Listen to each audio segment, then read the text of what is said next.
Alô, amigos do nosso canal DIP Direito Público. Volto a falar para vocês sobre a lei que trouxe uma reforma na lei de improbidade administrativa.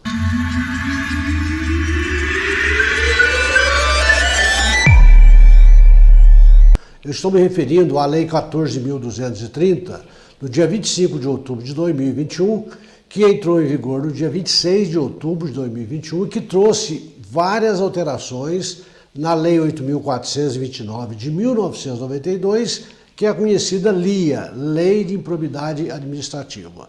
O tema de hoje eu quero falar para vocês sobre as sanções que são aplicadas aos agentes públicos e, eventualmente, contra terceiros que com ele tenha participado de um ato ímprobo pelo juiz de direito quando ele vai proferir a sua sentença condenatória de agentes públicos pela prática de atos de improbidade administrativa. Então, estas sanções existe previsão na lei de improbidade, obviamente, porque não adianta se criar uma norma, se proibir de fazer isso, de fazer aquilo, se não tiver uma penalidade, se não tiver uma sanção a ser aplicado àquele infrator da lei. Então nós sabemos que existem três tipos de improbidade administrativa. Aquela do artigo 9º da Lei 8.429 de 1992, a do artigo 10 e a do artigo 11. Essas modalidades ou esses tipos de improbidade foram mantidas pela Lei 14.230, que fez algumas pequenas mudanças na sua redação. Então é isso que eu quero falar para vocês hoje, mas com destaque especial para aquela sanção de proibição de contratar com o poder público. Aquele agente que sofre uma condenação através de uma sentença judicial e o juiz coloca lá uma sanção de que ele fica proibido de contratar com o poder público durante um determinado período, tá certo? Então nós sabemos o seguinte, que os atos de improbidade do artigo 9º são aqueles atos praticados pelos agentes públicos que causam enriquecimento ilícito ao agente. Nós temos aqueles atos de improbidade administrativa do artigo 10, que são aqueles atos praticados e que causam lesão ao erário público ou aos cofres públicos. E temos aqueles atos do artigo 11 da Lei de Improbidade, que são aqueles praticados que afrontam os princípios da administração pública. Então, havendo a prática desses atos ímprobos por parte do agente político, nós temos que ver o seguinte: para que haja uma ação de improbidade, para que o Ministério Público possa propor uma ação de improbidade administrativa, necessariamente nós temos que ter no polo passivo desta ação um agente público. Não é possível se propor uma ação de improbidade administrativa somente contra um determinado terceiro, tá certo? Por exemplo, contra uma determinada empresa.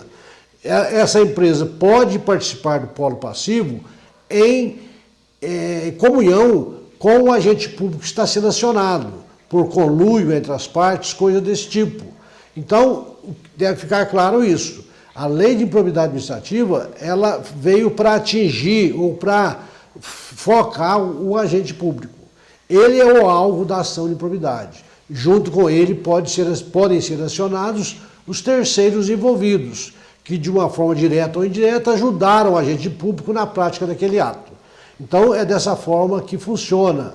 E uma vez proposta uma ação civil pública pela prática de atos de improbidade administrativa, que hoje a legitimidade é só do Ministério Público, quer dizer, só o Ministério Público pode propor esse tipo de ação, o sujeito que está sendo acionado nesta ação, o agente público ou, eventualmente, um terceiro que também participe com ele, podem ter, ao final deste processo, condenações.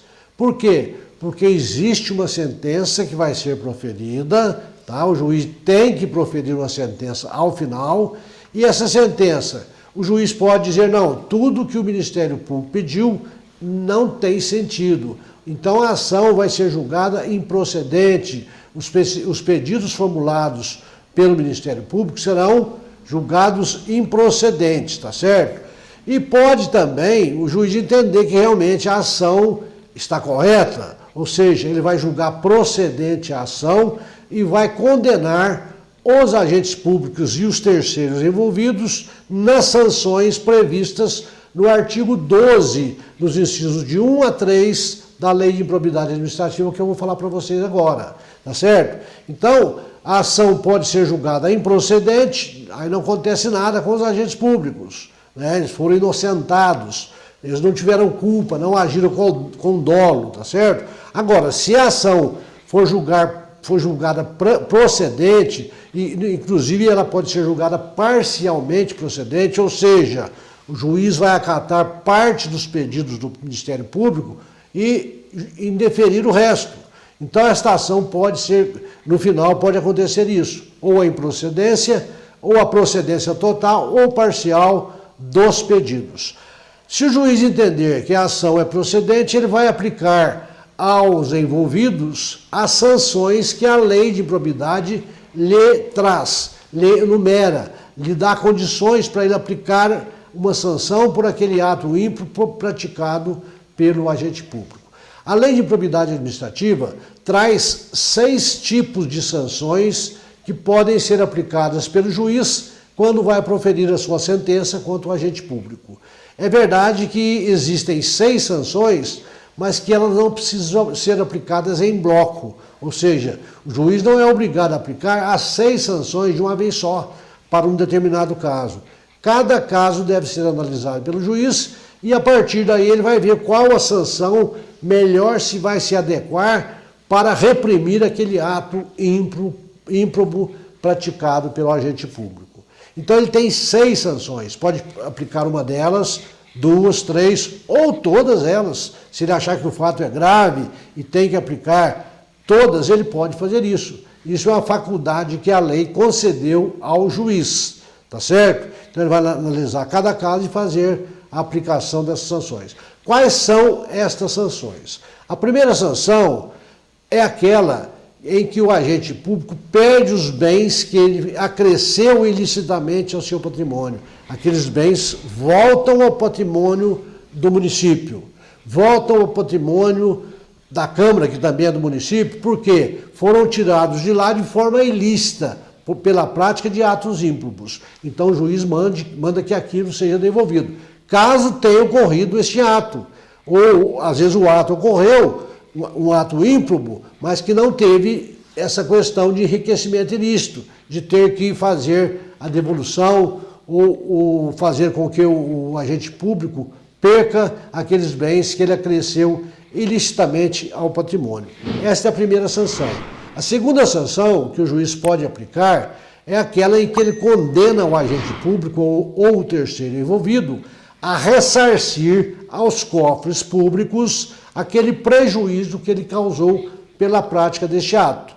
Tá certo? Então ele vai ter que ressarcir esse valor monetário aos cofres da municipalidade da forma como for colocado na sentença pelo juiz. Ele pode também perder a sua função pública. Se ele é o prefeito municipal e a condenação, o ato ímprobo foi ele que praticou, por exemplo, como um agente público, ele pode perder o seu cargo. O vereador também pode perder o seu cargo se participar de um ato ímprobo. O servidor público pode perder o seu cargo se praticar de um ato ímprobo em que o juiz entenda que ele tem que perder a função pública. Aí é uma sanção mais grave, né? A quarta sanção, então a primeira sanção seria a perda dos bens acrescidos ilicitamente ao patrimônio. A segunda sanção, o ressarcimento integral do dano, obviamente se houver prejuízo, né? Então nós estamos colocando aqui de uma forma geral, o juiz vai analisar cada uma delas. Por isso que eu disse que não tem como, às vezes, aplicar elas em bloco. A terceira é a perda da função pública. A quarta, o agente público tem os seus direitos políticos suspensos, tá? Durante um determinado tempo que o juiz vai fixar, seguindo-se o que determina a lei. E daí aí não pode ser candidato a nada, não pode votar, não pode ser votado, e, enfim, fica prejudicado de forma eleitoral para qualquer fins de direito. A quinta sanção é aquela em que o juiz fixa o pagamento de uma multa civil pelo agente público, a ser suportada pelo agente público, por aquele ato ímprobo que ele praticou. E a sexta e última sanção, que é a que nós vamos tratar dela nesse vídeo de hoje, eu só fiz esse introito para vocês entenderem como que funciona a sentença a ser proferida, como que o juiz tem que agir, para chegar nesta sexta sanção, que é a última. Qual que é esta sexta sanção? A proibição, quer dizer, o agente público fica proibido, tá? O terceiro fica proibido também, se estiver envolvido. Proibição de contratar com o poder público ou receber benefícios ou incentivos fiscais ou creditícios, direta ou indiretamente, ainda que por intermédio da pessoa jurídica da qual seja sócio majoritário, pelo prazo, de determinado prazo que a lei fixa, tá certo? Esses prazos nós vamos falar depois para vocês, tá certo? Muito bem. Antes da alteração da lei 8.429, pela lei 14.230 de 2021, as sanções de suspensão dos direitos políticos e perda da função pública, que a meu ver são as mais graves dessas sanções, somente poderiam se efetivar, ser concretizadas, ser executadas de forma definitiva após o trânsito em julgado da sentença final condenatória. Então, existe uma sentença, o agente público condenado, ele pode recorrer para o Tribunal de Justiça, vai para o Tribunal, para o STJ, vai para o Supremo Tribunal Federal. Quando terminar todos os recursos e ele realmente perdeu e lá ficou caracterizado, ou ficou confirmado que ele está com seus direitos políticos suspensos, ou que ele perdeu a sua função pública, aí sim essa sentença tem que ser cumprida imediatamente. Se ele ainda estiver no cargo, ocupando um cargo público, ele perde, tá certo? E inclusive, nesse caso específico, houve uma mudançazinha na lei que eu vou tratar em outro vídeo. Mas eu quero dizer o seguinte, para que essas sanções da perda da função pública e da suspensão dos direitos políticos, antes da mudança da lei, o que acontecia? Só após o trânsito julgado. E com a nova lei, continuou da mesma forma esses casos da suspensão dos direitos políticos e da perda da função pública. Só que isso aí estava previsto no artigo 20 da Lei de Improbidade Administrativa e o artigo 20 continuou da mesma forma. Só que foi acrescentado o parágrafo 9º ao artigo 12 desta nova lei, com esta nova lei, onde diz o seguinte: as sanções previstas neste artigo, no artigo 12, somente poderão ser executadas após o trânsito em julgado da sentença condenatória. Ou seja, a partir de agora, com a nova lei, nenhuma dessas sanções poderão ser executadas sem que haja o trânsito em julgado da sentença condenatória. Não é mais somente a da perda da função pública e da suspensão do direito político. Qualquer uma dessas sanções, para que ela seja executada pelo Ministério Público, tem que haver a decisão final, na última instância, transitada em julgado. Caso contrário, isso não pode ocorrer, tá certo? Muito bem, agora vamos voltar, quero focar aqui, para o questionamento desse vídeo de hoje. A contratação, a sanção de contratação com o poder público, fixada pelo juiz em uma sentença, onde o agente público, ou o terceiro, tem esta proibição, eu quero saber o seguinte: esta proibição somente se aplica a este município que foi vítima do ato ímprobo, ou ela se estende a todos os municípios brasileiros? Esta é uma questão que trouxe controvérsia antes da edição dessa nova lei, porque a outra lei, a redação anterior da outra lei, era omissa, não tratava deste assunto, então ficava no ar. O juiz condenou a suspensão de direitos políticos durante tanto tempo. Esta suspensão é só para esse município A, por exemplo, que foi vítima desse ato ímprobo, ou se estende ou deverá ser aplicada a todos os outros municípios. Por exemplo, uma empresa A ficou proibida de contratar com o município B. Ela vai participar de uma outra licitação lá no município D. aquele município pode impedir essa empresa de participar do processo licitatório porque ela está proibida de contratar lá no município B? Esta é a indagação que eu fiz e deixei para vocês. Antes da lei, esse era muito discutido. Bom, essa proibição de contratação, né, já vou responder essa questão para vocês. Esta questão da proibição da contratação tem previsão nos incisos 1, 2 e 3 da Lei de Probidade Administrativa. O inciso 1 diz o seguinte: nas hipóteses do artigo 9º da Lei de Probidade Administrativa, naqueles casos de improbidade em que o agente se enriquece licitamente, a proibição de contratação com o poder público era fixada quando ocorria, antes pela lei, na redação anterior, da lei anterior, pelo prazo de 10 anos. A nova lei mudou. Essa proibição de contratação, agora ela deve ser fixada pelo juiz pelo prazo não superior a 14 anos. Então era o prazo de 10 anos, aumentou para 14, mas a lei deixou aqui, pelo prazo não superior, não é fixo mais. Então o juiz pode fixar de 1 ano até 14 anos. Ele pode, inclusive, reduzir aquela que era de 10 anos. Então fica ao critério do juiz.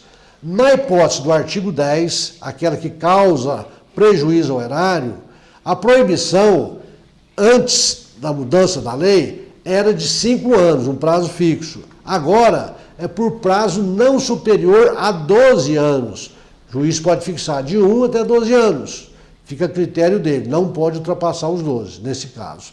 Na hipótese do artigo 11, esta proibição era de 3 anos, um prazo fixo, passou agora pelo prazo que não pode ser superior a 4 anos, que deverá ser fixada pelo juiz, tá certo? Muito bem.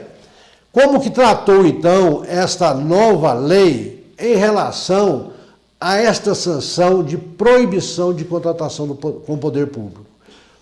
Um determinado, por exemplo, profissional, tá, autônomo, tenha participado de uma licitação e foi condenado num processo judicial pela suspensão dos seus direitos políticos. Por exemplo, um engenheiro. Tá, o engenheiro participou de uma licitação, lá houve uma prática de um ato lícito, que o promotor entendeu que ele participou disso também, foi acionado e foi condenado. E dentre essas condenações, foi condenado que ele ficaria proibido de contratar pelo poder público, por exemplo, por um período de 4 anos.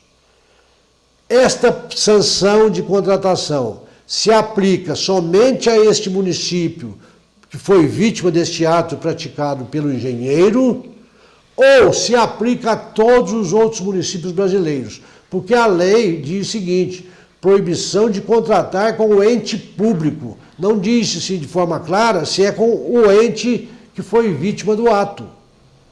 Então trouxe muita confusão essa discussão, para quem mexe com licitação, na hora de fazer ali a habilitação ou não daqueles participantes, quando se surge com uma situação dessa, né?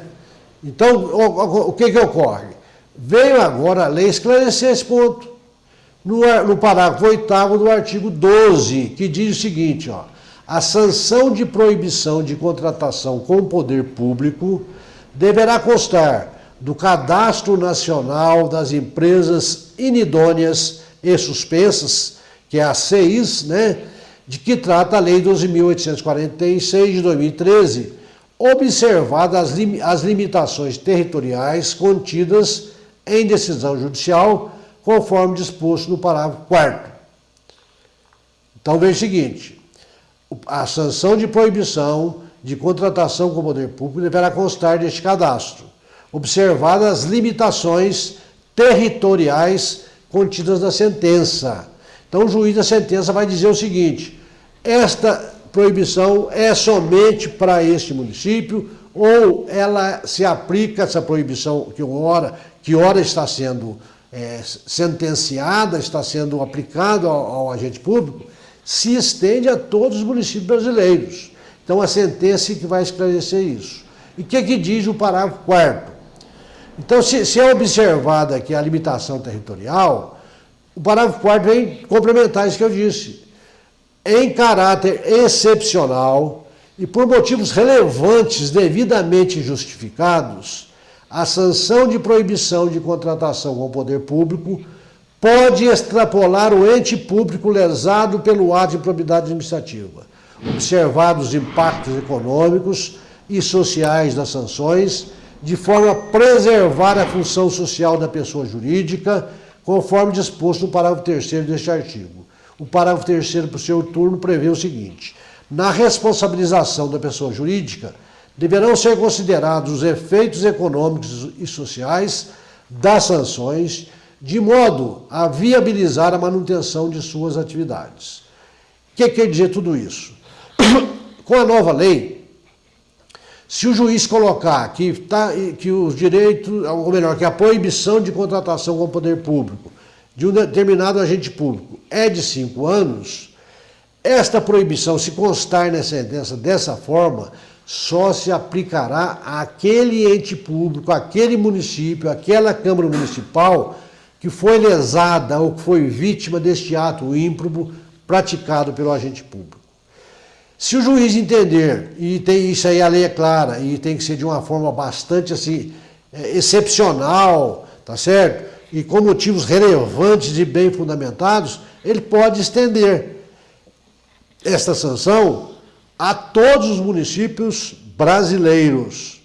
Então fica aí a critério do juiz fazer esta avaliação na hora de sentenciar o caso, tá certo? O parágrafo 3º deste artigo diz o seguinte, olha, artigo 12, na responsabilização da pessoa jurídica deverão ser considerados os efeitos econômicos e sociais das sanções, de modo a viabilizar a manutenção de suas atividades. O que quer dizer isso? Se você pega, por exemplo, uma empresa que só trabalha com municípios, que presta serviço oferecendo materiais, produtos, serviços, somente a municípios. De repente ela tem uma condenação de não poder contratar como ente público durante 4 anos. O que vai fazer essa empresa? O que vai acontecer? Ela vai fechar? Por isso que a lei traz isso aí. Olha. Na responsabilização da pessoa jurídica deverão ser considerados os efeitos econômicos e sociais das sanções. Com isso a empresa vai ter que fechar as portas, vai ter que demitir todos os seus funcionários, e é esta questão que agora se traz na nova lei para ser questionado, para ser analisado pelo juiz na hora de proferir a sua sentença. Tá certo? Então é esta matéria que eu quis trazer para vocês hoje, para que vocês possam entender o alcance dessa condenação. E também dizer que todas as sanções agora somente podem ser cumpridas, somente podem ser executadas pelo Ministério Público após o esgotamento de todos os recursos cabíveis por parte daquelas pessoas que estão ou que foram acionadas na ação civil pública por improbidade administrativa. Com isso eu encerro esse vídeo de hoje, onde trouxe mais uma inovação para vocês, que foi colocada pela Lei 14.213 de 2021, que trouxe alterações consideráveis na Lei 8.429 de 1992, que trata da Lei de Improbidade Administrativa. Meus agradecimentos a você que já está inscrito no nosso canal, DIP Direito Público, a você que está nos assistindo pela primeira vez, quero convidá-lo para participar do nosso canal. Vai aí, deixa o seu joinha na tela, deixa o seu ok se você gostou. Se não gostou, deixe também aí o negativo, para nós não tem problema, nós aceitamos, nós estamos acatando todas as manifestações, tá certo? E estamos aí sempre procurando a cada dia melhorar mais o nosso canal, para que ele sirva de uma forma de prestação de informações sobre direito público a todos aqueles que se interessam por esse assunto. Espero vocês no nosso próximo vídeo, se Deus quiser, e até a próxima.